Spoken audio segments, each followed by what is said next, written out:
We are in the Glen Devon Ranch in Big Sur. There's droplets that are accumulating on the windshield. That's fog water. The trees are natural fog collectors, and you're seeing that right here. This is what I'm trying to emulate with the equipment that I deploy out here.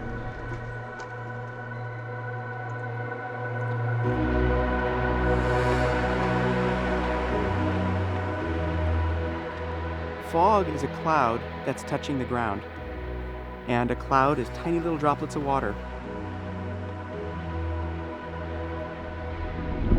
My name is Daniel Fernandez. I'm a professor in the Department of Applied Environmental Science at California State University, Monterey Bay. And not only do I research fog, but I also catch it. I and my group have the largest standard fog collector network, certainly in the United States, perhaps in the world. I think everybody has a relationship with water. We can't live without it.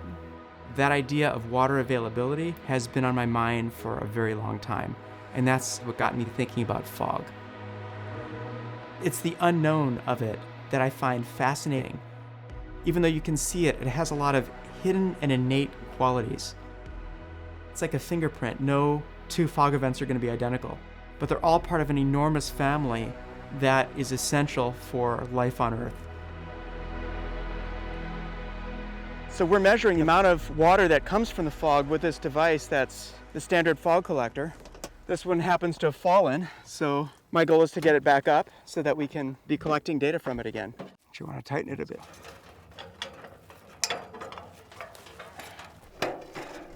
Okay, and then we'll rotate it, face it in the direction that the wind blows. It's not bad, actually. So that's one. 3 to go.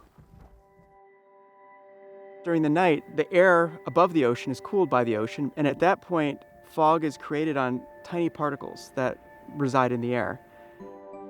The winds blow the fog onto the shore, and the air gets pushed up the mountains. Typically, you'll have more fog produced.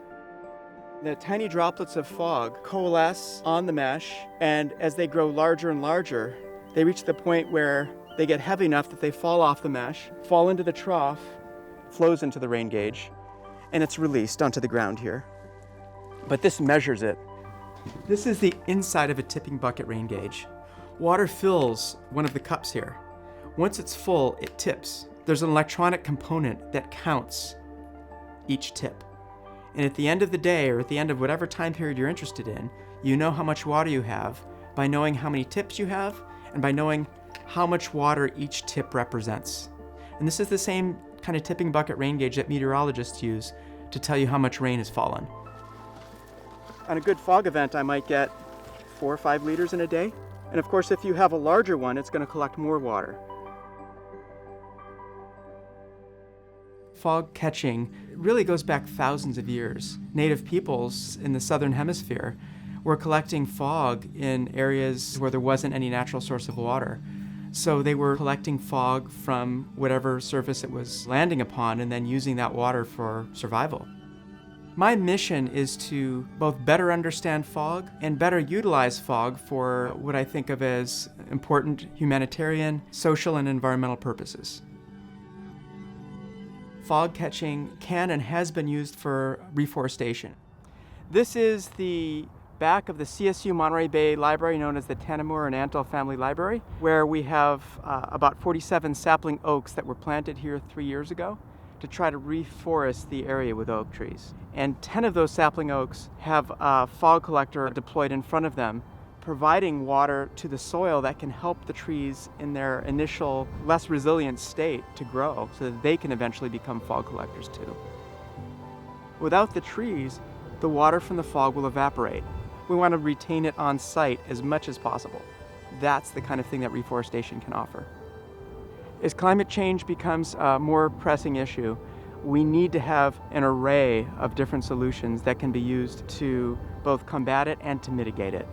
I see this as a test case potentially for something that could be larger.